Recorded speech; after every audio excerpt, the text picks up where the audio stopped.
E aí, pessoal, vamos mergulhar num dos temas que mais caem em prova de segurança da informação e que mais confundem a galera. A tal da relação entre ameaça, vulnerabilidade e risco. Vamos descomplicar isso de uma vez por todas. Pois é, qual é a diferença de verdade entre essas coisas? Porque, olha, em concurso, principalmente no estilo Sebrasp, não adianta só decorar o que cada palavra significa. O que o examinador quer testar mesmo é se a gente entende como uma coisa leva a outra, sabe? A conexão entre elas. Então, o nosso roteiro vai ser o seguinte. Primeiro, a gente vai quebrar cada um desses conceitos. Depois, vamos entender o que é ameaça, o que é a vulnerabilidade. Em seguida, a gente junta tudo para falar de risco e impacto. E para fechar com chave de ouro, vamos direto no ponto que interessa, as pegadinhas clássicas do Sebrasp. Beleza, então. Para começar, vamos direto na fonte. A base de tudo isso que a gente vai conversar vem da família de normas ISO/IEC 27000, que é a Bíblia da Segurança da Informação. Certo. O ponto de partida de qualquer problema de segurança, de qualquer incidente, é sempre a ameaça. Então vamos começar por ela. O que é ou quem é a ameaça? Olha só a definição da norma, da ISO 27005.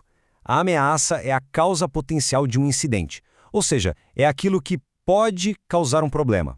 Pensa assim, é o agente, o evento, a coisa que tem o potencial de gerar um estrago. E essas ameaças podem vir de tudo que é lado. Tem as intencionais, que é o que a gente mais pensa, né? O hacker, o funcionário, o mal-intencionado, mas também tem as não intencionais, tipo um erro humano, alguém que apaga um arquivo sem querer. E claro, tem as naturais, um incêndio, uma enchente, uma queda de energia, tudo isso é ameaça. E aqui, atenção, essa é a primeira grande pegadinha de prova. A ameaça existe por conta própria, ela é independente. Pensa num grupo hacker super avançado. Ele existe, tá lá, ativo. Não importa se o seu sistema tem uma falha ou não. A ameaça está no mundo, ponto. Beleza, já entendemos a ameaça, agora vamos para a segunda peça do nosso quebra-cabeça, que é a vulnerabilidade. É aqui que a coisa começa a se conectar. A definição é clara, vulnerabilidade é uma fraqueza. É um ponto fraco, uma brecha, uma falha num ativo ou num controle. Sabe aquela porta que ficou destrancada? Ou aquela janela aberta? Essa é a vulnerabilidade. É a abertura que a ameaça pode usar. E é muito importante sacar que vulnerabilidade não é só coisa de tecnologia, não. Claro, um software desatualizado é um exemplo clássico, mas uma configuração mal feita, a falta de um controle de acesso decente ou até a falta de treinamento da equipe, tudo isso são vulnerabilidades. Elas podem ser técnicas, de processo ou humanas. E aqui vem o segundo ponto-chave para a prova. Pensa de novo na janela aberta. Ela pode ficar aberta por dias, semanas, mesmo que nenhum ladrão passe por ali. Ou seja, a vulnerabilidade existe, está lá, quietinha, mesmo que nenhuma ameaça tenha encontrado ainda. Ela cria um potencial para um problema futuro. Ok, agora é a hora que a gente junta tudo. A gente já tem a ameaça e a vulnerabilidade. O que acontece quando essas duas coisas se encontram? A gente tem o risco. Vamos entender isso e as consequências. Muita gente acha que risco é só a chance de dar ruim, mas segundo a norma ISO, o conceito é mais completo. Risco é a combinação de duas coisas: a probabilidade de um evento acontecer e a consequência ou o impacto que ele vai causar. Para facilitar o entendimento, a gente pode usar esse modelo mental, essa fórmula. Risco é igual a probabilidade vezes o impacto. Ou seja, qual a chance daquela ameaça encontrar aquela vulnerabilidade? E se encontrar, qual vai ser o tamanho do estrago? A combinação disso é o risco. E essa matriz de risco ilustra uma pegadinha de prova perfeita. Olha só, algo pode ter uma probabilidade altíssima de acontecer, mas se o impacto for baixinho, quase nulo, o risco final pode ser médio ou até baixo. Não basta só um dos lados ser alto, entendeu? E quando a gente fala em impacto, o estrago, não é só dinheiro, não.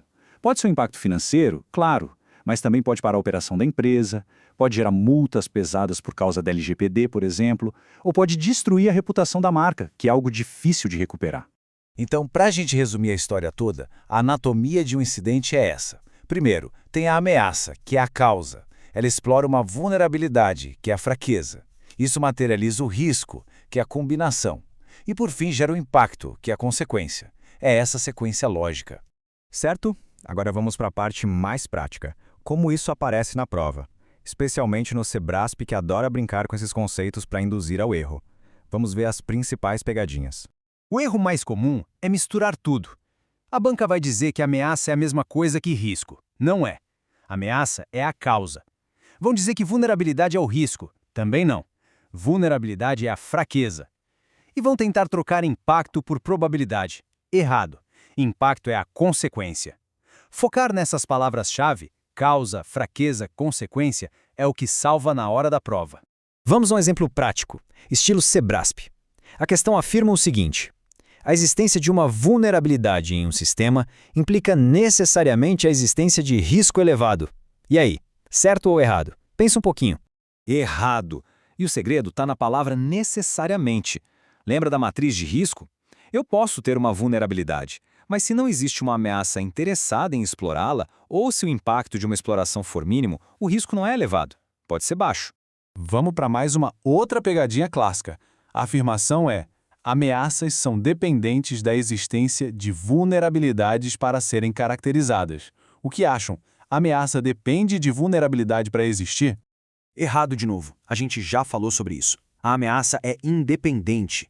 Um grupo hacker existe, uma tempestade pode se formar, eles não dependem de uma falha no nosso sistema para existir. A ameaça só precisa da vulnerabilidade na hora de atacar, na hora da exploração. Mas para existir, não.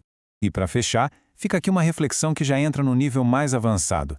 Pensa nisso. Qual é o risco de uma ameaça que a gente nem sabe que existe, atacando uma vulnerabilidade que a gente também não identificou ainda? Isso nos leva a pensar nos desconhecidos, nos riscos que sempre vão existir, não importa o quanto a gente se prepare. É o desafio constante da cibersegurança.